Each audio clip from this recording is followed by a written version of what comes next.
मातृभू तुझ को मेरा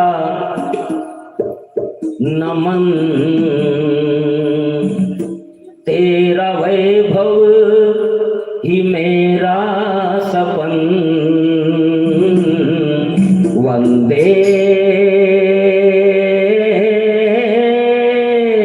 मातरम, वंदे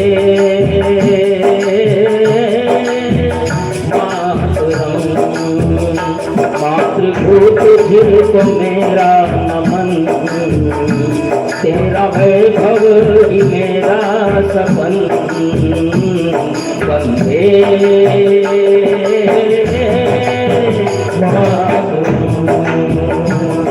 वंदे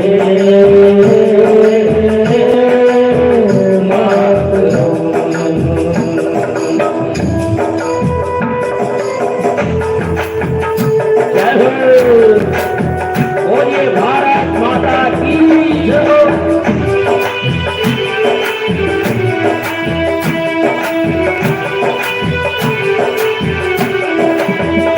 मातृभूत तुझको मेरा नमन, मातृभूत तुझको मेरा नमन, तेरा वैभव ही मेरा सपन। वंदे मातरम,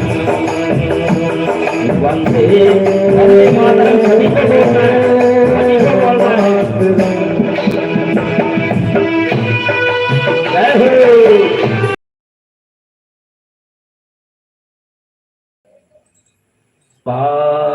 पाराशर्य सुखं चेपान् शृणुत्वं वदतो मम, मण्डलं च भुवः सम्यक् सप्तदीपादिसंयुतम्।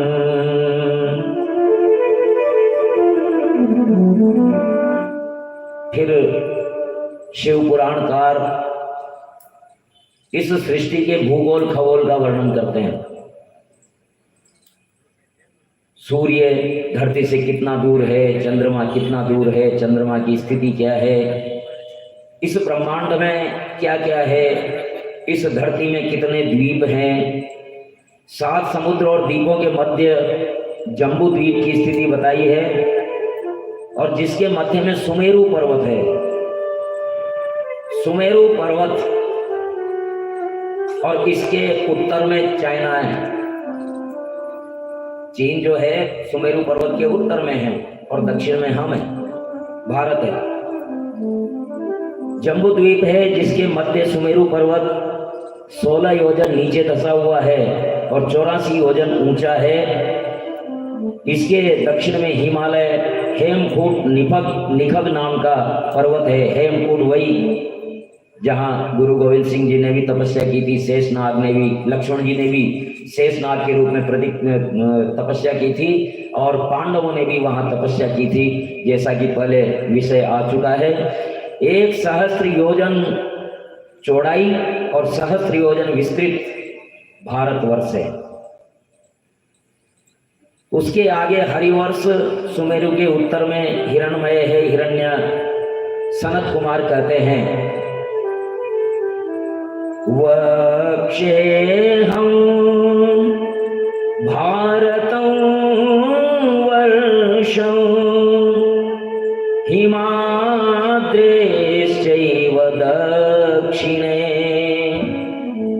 उत्तरे तु समुद्रस्य भारती यत्र सन्तति।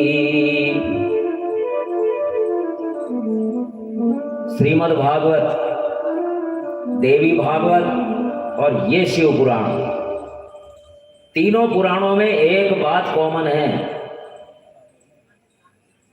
कि भूगोल खगोल का वर्णन तीनों पुराणों में हुआ है, और तीनों पुराणों में जम्बू द्वीप और विशेष करके भारतवर्ष का वर्णन बड़े गरिमामय वर्णन हुआ है। ऐसा सम्मानजनक वर्णन हुआ है कि देवता लोग भी यहाँ आने को तरसते हैं। ईश्वर को अवतार के लिए केवल भारत भूमि ही अनुकूल लगती है, और कहीं भगवान के अवतार नहीं होते, केवल भारतवर्ष में होते हैं।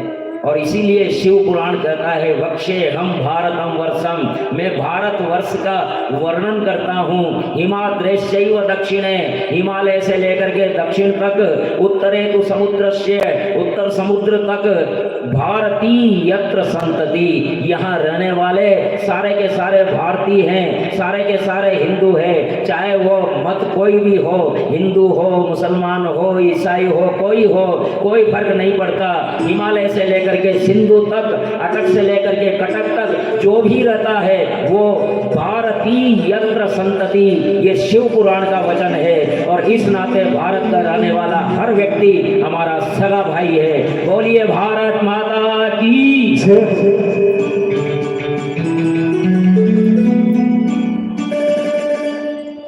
नव योजन सहस्रो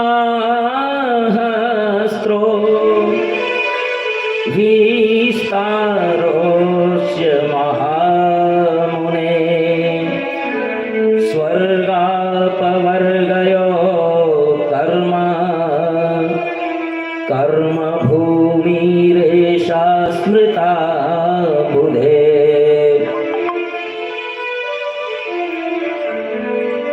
हिमालय पर्वत के दक्षिण में समुद्र तक भारतवर्ष है, और यहाँ की सृष्टि भारती कहलाती है। ये कर्म भूमि के रूप में प्रसिद्ध है। यहाँ गंगा, नर्मदा, सुरसा, सुरसा अच्छे रस वाली, दूध नदी, गोदावरी, भीमरथी, तापी, कृष्णा, ताम्रपर्णी आदि पवित्र नदियां संपूर्ण भारतवर्ष को पवित्र करती है। चत्वारि भारते वर्षे युगान्यासन् महामुने, कृतादीनि न चान्येषु दीपेषु प्रभवन्ति। भारतवर्ष ऐसा भारतवर्ष है कि अभी घोर कलयुग आया हुआ है इस धरती पर। घोर कलयुग आया हुआ है इस धरती पर, लेकिन भारत ऐसी भूमि है, देव भूमि है कि इस देव भूमि पर सतयुग भी है। हालांकि कलयुग का प्रभाव बहुत ज्यादा है, लेकिन धर्म बूढ़ा नहीं है भारत का। भारत में आज भी साधु हैं, सन्यासी हैं, सत्य पर जीने वाले हैं, और जो सत्य पर जीने वाले हैं उन्हीं के दम पर ये धरती टिकी हुई है, इन्हीं के दम पर ये भारतवर्ष है। इसलिए भारतवर्ष कर्म भूमि है, अन्य भोग भूमि है। इसलिए भारत में चारों युग एक साथ वर्तते हैं।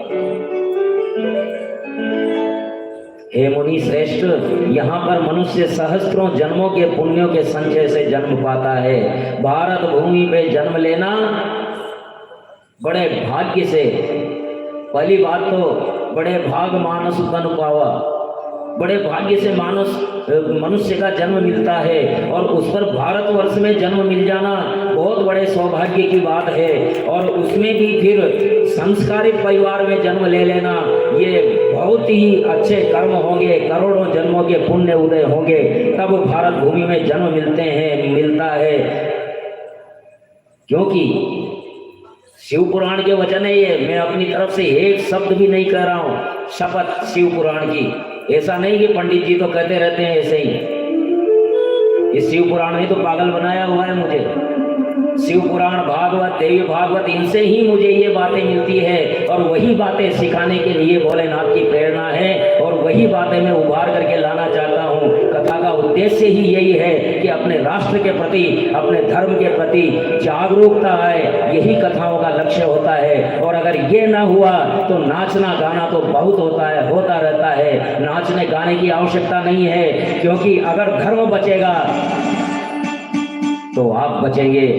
धर्म नहीं बचेगा तो पाकिस्तान की स्थिति देख लो, जब कोई नहीं रहा और तो आपस में ही लड़के मर रहे हैं। भारत जहां जीव जंतु चींटियां तक कैसे जिएगी इसकी कल्पना की जाती है, इसकी चिंता की जाती है, वो भारत हमें गर्व होना चाहिए। स्वर्गाप वर्गास्पद मार्ग भूते, भारत भूमि की महत्ता देखिए आप।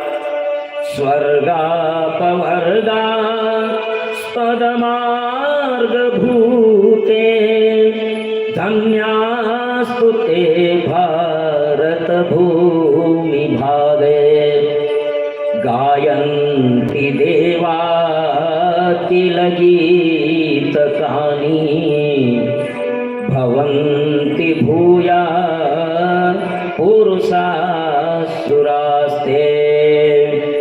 स्वर्ग और अपवर्ग को देने वाली ये भारत भूमि धन्य है, धन्य है ये भारत भूमि।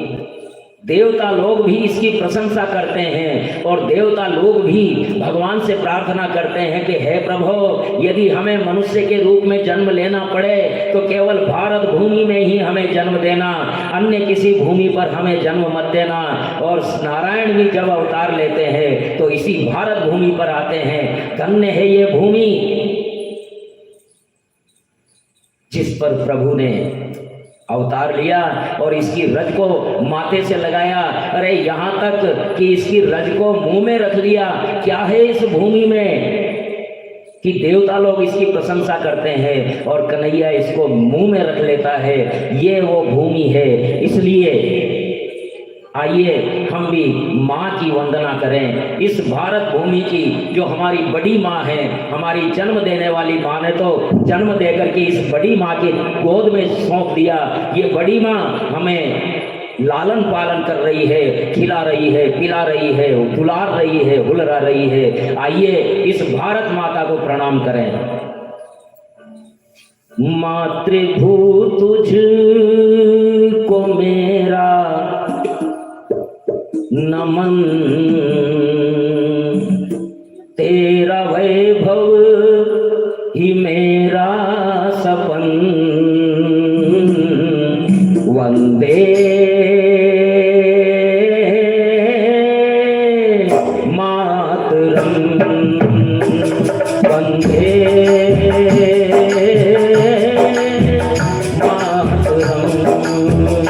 मातृभूत तुझको मेरा नमन, तेरा वैभव ही मेरा सपन, वंदे मातरम, वंदे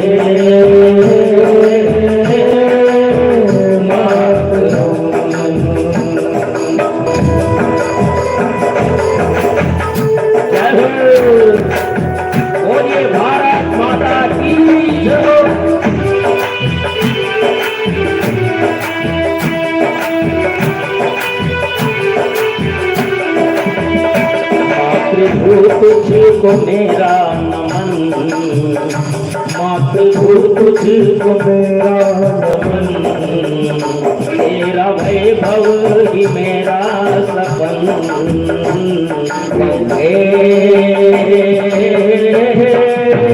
मातरम, वंदे मातरम। सभी को बोलना है, सभी को बोलना है।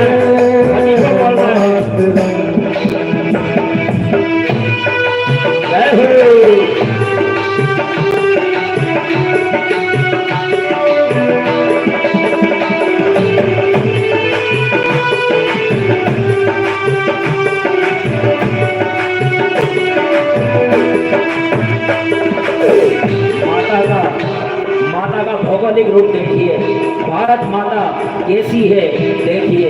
भारत का नक्शा ध्यान में लाइए और ये पंक्तियां सुनिए। शीश हिमाला उतंगा, पंचनद जमुन गंगा, वारिधि पड़ा चरण में शस्य श्यामला पंगा। शीश हिमालय उतंगा पंचनद जमुन गंगा वारिधि पड़ा चरण में शस्य श्यामला गंगा शस्य श्यामला गंगा शस्य श्यामला गंगा तेरे पग पग अनेकों वरन तेरे पग पग अनेकों वरन तेरा वैभव ही मेरा सपन तेरा वैभव ही मेरा सपन वंदे मातरम वंदे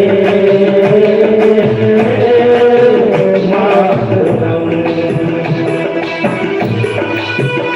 जय हो, बोलिए भारत माता की जय हो, बोलिए भारत माता की जय हो।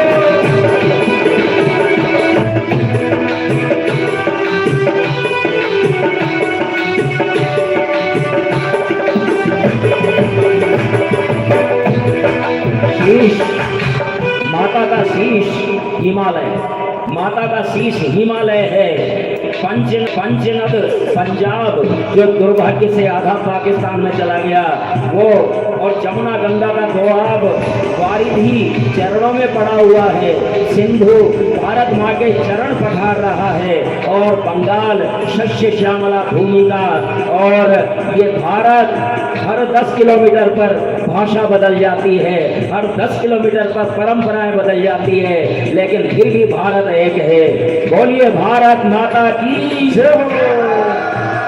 मातृभूत तुझको मेरा नमन तेरा वैभव ही मेरा सपन मातृभूत तुझको मेरा नमन तेरा वैभव ही मेरा सपन वंदे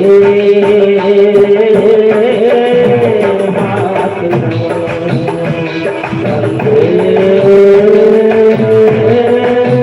मातरम। जय हो,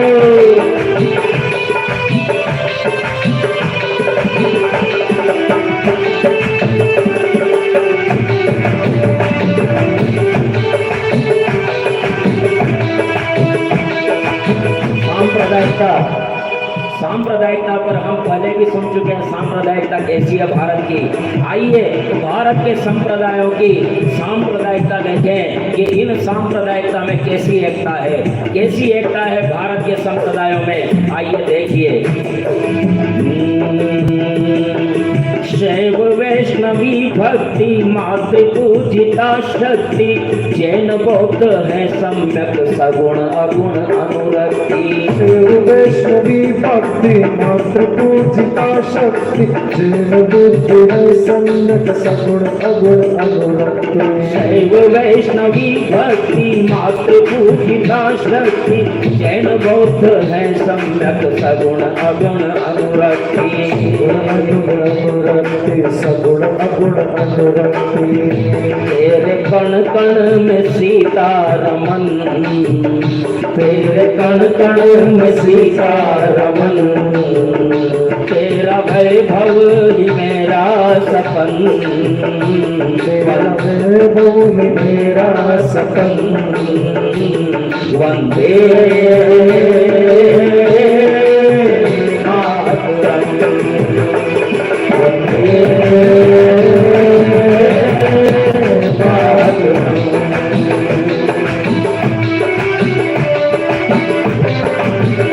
जय हो, बोलिए भारत माता की जय।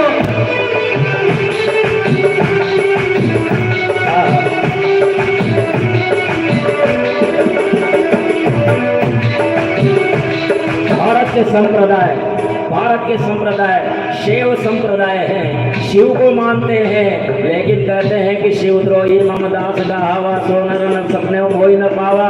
शिव जी कहते हैं राम का द्रोही मेरा भक्त नहीं हो सकता, और राम कहते हैं शिवद्रोही मेरा दास नहीं हो सकता। और ये हमारे शैव और वैष्णव संप्रदाय, इसके अलावा शाक्त संप्रदाय जो जगदम्बा को मानते हैं, कहते हैं कि बाबा बाबा सब करे, मैया कहे न कोई, और बाबा के दरबार में मैया करे सो होए। ये शिव और शाक्त संप्रदाय है, ये हमारी सांप्रदायिकता है। इधर जैन दर्शन भारतीय दर्शन है, और जैन के बारे में पहले भी बता चुका। एक ही परिवार में वैष्णव सेव भी हैं, और एक ही परिवार में जैन दुल्हन आ गई, बहू आ गई। ये भारत की सांप्रदायिकता है। सिख तो हमारे है ही, वो तो हमारे सगे भाई हैं ही, वो अभी भी अपने आप को हिंदू ही समझते हैं। और क्योंकि 10 गुरुओं ने महाकाल और महाकालिका की आराधना की है, क्योंकि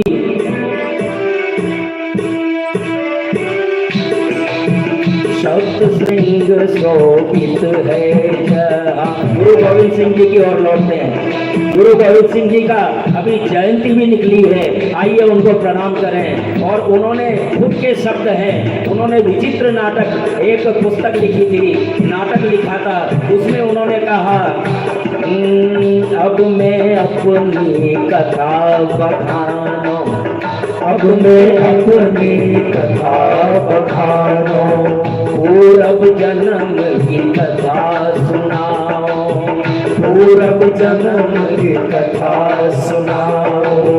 हेमकुंड पर्वत है जहाँ, हेमकुंड पर्वत है जहाँ, सप्त श्रृंग शोभित है जहाँ, सप्त श्रृंग मोहक है जहाँ। पंडुराज तह योग कमावा, पंडुराज तह योग कमावा, सोथल अपने ही मन भावा, सोथल हमरे मन भावा। तह हम अधिक तपस्या साधी, तह हम अधिक तपस्या साधी। गुरु गोविंद सिंह जी कह रहे हैं, गुरु गोविंद सिंह जी कह रहे हैं, तह हम अधिक तपस्या साधी, महाकाल कालिका आराधी, महाकाल कालिका आराधी। वाहे वाहे गुरु वाहे गुरु वाहे गुरु, वाहे गुरु वाहे गुरु वाहे गुरु वाहे गुरु, वाहे गुरु वाहे गुरु वाहे गुरु वाहे गुरु, वाहे गुरु वाहे गुरु वाहे गुरु वाहे गुरु, वाहे गुरु वाहे गुरु वाहे गुरु वाहे गुरु, वाहे गुरु वाहे गुरु वाहे गुरु वाहे गुरु, वाहे गुरु वाहे गुरु वाहे गुरु। अब इतने पर भी कोई कहे सिख हिंदू नहीं है, तो उनके मूर्खता पर हंसी आती है।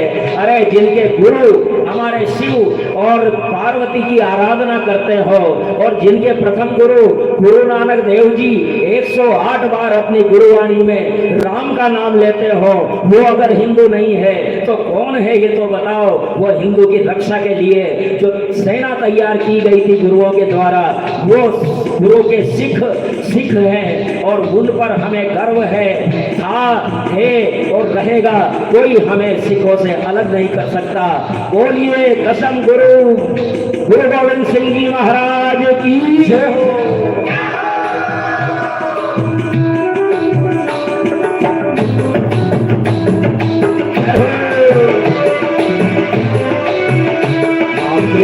तुझको मेरा नमन, मातृभू तुझको मेरा नमन, तेरा वैभव ही मेरा सपन, तेरा वैभव ही मेरा सपन।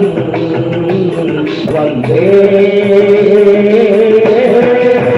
मातरम, वंदे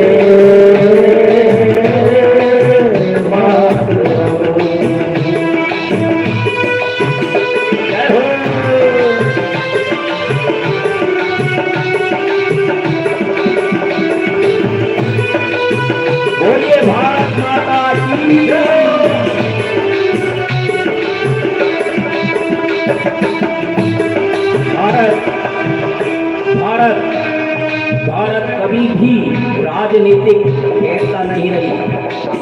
भारत को धर्म जोड़ता है। राजनीति कोई भी हो, कोई न को हो, हमें कहानी। राजा कोई भी होगा, ज्यादा दूर जाने की जरूरत नहीं है। सन 1947 में 550 रियासतें थी भारत में। जो हमारे पास भारत है उसमें 550 रियासतें, जिन्होंने सरदार वल्लभ भाई पटेल ने एकीकरण किया। 550 रियासतें थी, यानी 550 देश थे। लेकिन तब भी रामेश्वरम से जब बद्रीनाथ कोई यात्री जाता था और कितने ही दिनों में जाता था, जिस गांव में रात हो गई वहीं ठहरता था, और उस गांव में रामेश्वरम और बद्रीनाथ एक साथ आ जाया करते थे। उस गांव के निवासी सोचते थे आज रामेश्वरम से आया हुआ आदमी बद्रीनाथ जाने वाला आदमी आया है, आज रामेश्वर और बद्रीनाथ दोनों मेरे घर में आ गए, और भगवान की तरह उनकी सेवा होती थी। ये हर गांव में ऐसा होता था। जो हिंगुला शक्तिपीठ जो बलूचिस्तान में, आज पाकिस्तान में है, बलूचिस्तान में 51 शक्तिपीठों में सबसे प्रमुख शक्तिपीठ हिंगुला शक्तिपीठ, जहाँ भगवती सती का ब्रह्मरंध्र गिरा था, वो माता सती वहाँ हिंगुला शक्तिपीठ से कोई ढाकेश्वरी, जो बांग्लादेश की राजधानी है, ढाकेश्वरी में 3 शक्तिपीठ है हमारे, और वहाँ कोई जाता था तो ढाकेश्वरी और हिंगुला माता दोनों एक साथ आ जाया करती थी। ये भारत की एकता है। आइए धार्मिक रूप से एक भारत का दर्शन करें।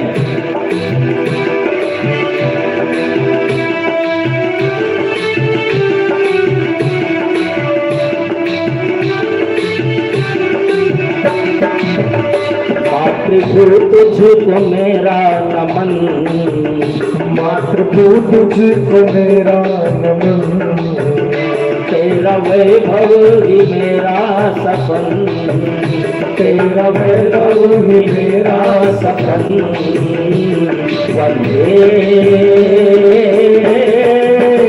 मातरम, वंदे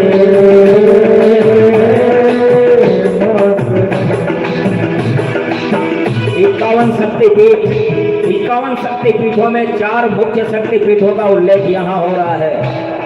जब देवी भागवत की कभी कथा होगी तो आपको 51 शक्तिपीठ के बारे में बताया जाएगा। गौरव से सीना चौड़ा हो जाता है। पूरा भारत, पूरी दुनिया, पूरा विश्व देवी के शक्तिपीठों से अटा पड़ा है।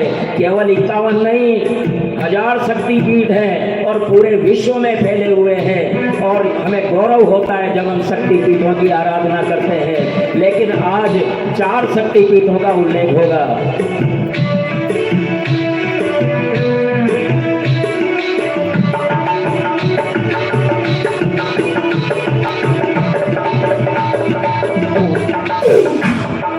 पूरब ढाके वाली, पश्चिम हिंगुल प्यारी, शारदा के सर क्यारी, दक्षिण कन्याकुमारी। पूरब ढाके वाली, पश्चिम हिंगुल प्यारी, शारदा के सर क्यारी, दक्षिण कन्याकुमारी।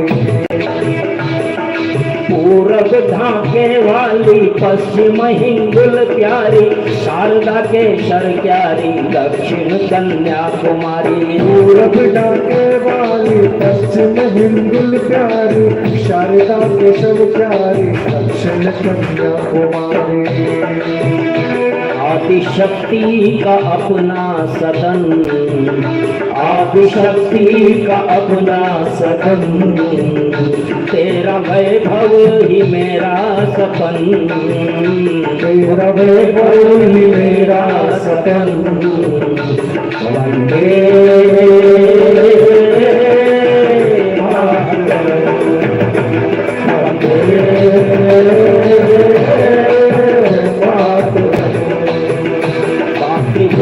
तुझको मेरा नमन, तेरा वैभव ही मेरा सपन। वंदे मातरम, वंदे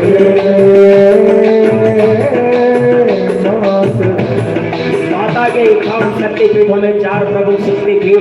देखिए, जब तक हम शक्तिपीठों में या देवी के मंदिरों में भारत माता को मान करके पूजा करते रहे, भारत माता को ही 10 प्रहर धारिणी मान करके और उनकी आराधना करते रहे, तब भारत ने स्वर्ण युग देखा, तब भारत विश्व गुरु कहलाया।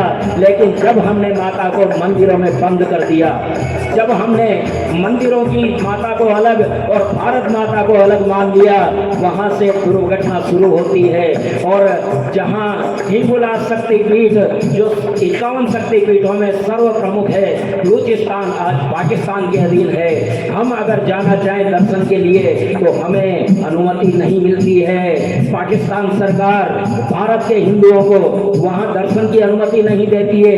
कुछ गिने चुने हिंदू वहां जाते हैं और नवरात्रा में प्रार्थना करते हैं। मुसलमान वहां नानी की हज करके जाते हैं। लेकिन जिस शक्तिपीठ पर सहस्त्र चंडियां हुई हो, लक्ष चंडियां हुई हो, कोटि चंडियां हुई हो, उस शक्तिपीठ का आज ये स्थिति है कि हम अपनी माता के दर्शन नहीं कर पाते। लेकिन करने वाले तो अजमेर शरीफ आकर के सालों साल दर्शन करके चले जाते हैं। लेकिन हमारे साथ ऐसा क्यों है, ये तो ईश्वर जानता है। लेकिन हिंगोलाज शक्तिपीठ से ढाकेश्वरी भी बांग्लादेश में चली गई है।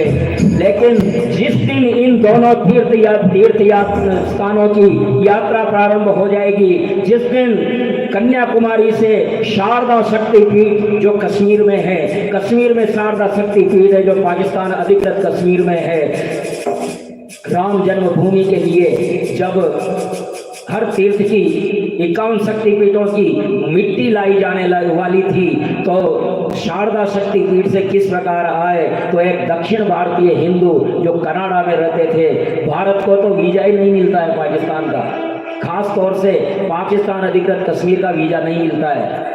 तो कनाडा के रेजिडेंशियल होने के कारण उनको वीजा मिला। वो गए शारदा शक्तिपीठ पर और यूं मान के चलो कि 75 वर्ष में पहली बार शारदा शक्तिपीठ पर शारदा मैया की पूजा हुई। वहां से जल लाए और शारदा की जो शक्तिपीठ है वहां की मिट्टी लाए और राम जन्मभूमि पर ये मिट्टी लाई गई। इस प्रकार ये हमारी शारदा शक्तिपीठ जो पाकिस्तान अधिकृत कश्मीर में है, कन्याकुमारी देखिए भारत की सीमाएं, हिंगोलाज से ढाकेश्वरी, शारदा से कन्याकुमारी, ये हमारा भारत है। पूरब डाके वाली पश्चिम हिंगुल प्यारी, शारदा के शर क्यारी दक्षिण कन्याकुमारी। पूरब डाके वाली पश्चिम हिंगुल प्यारी, शारदा के शर क्यारी दक्षिण कन्याकुमारी। आदिशक्ति का अपना सदन, आदिशक्ति का अपना सदन, तेरा वैभव ही मेरा सपन। वंदे मातरम, वंदे मातरम। मातृभूत तुझको मेरा नमन,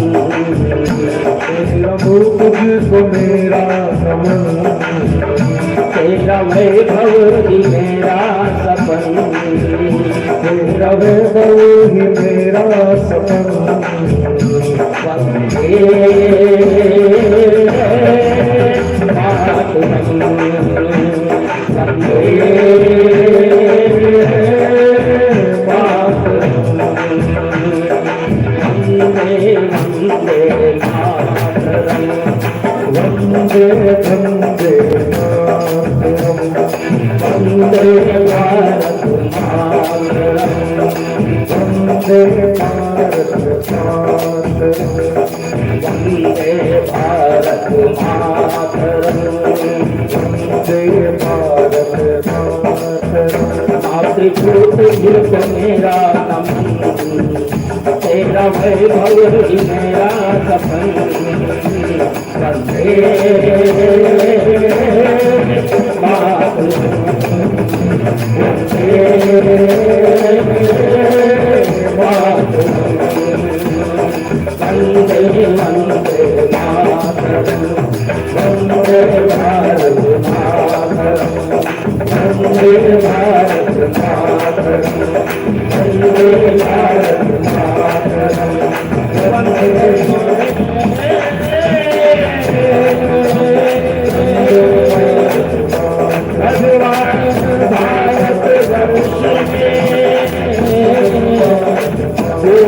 हमारी भारती।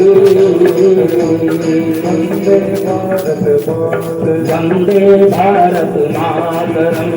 वंदे भारत मातरम, वंदे भारत मातरम, वंदे भारत मातरम। बोलिए भारत मातरम, वंदे भारत मातरम, वंदे भारत मातरम, वंदे भारत मातरम, वंदे भारत मातरम, वंदे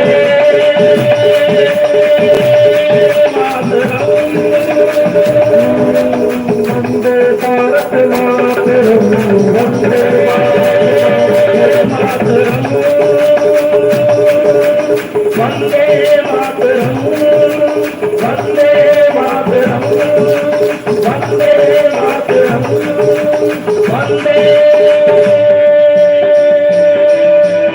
मातरम।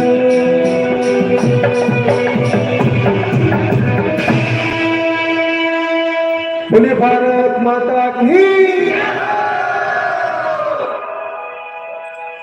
ये भारत भूमि बड़े भाग्य से इस भारत भूमि पे जन्म का सौभाग्य मिलता है, और जो इस भारत भूमि जैसी देव भूमि पर जन्म लेकर भी अपनी आत्मा के उद्धार के लिए कुछ न करे तो उसकी किस्मत पर रोना आता है।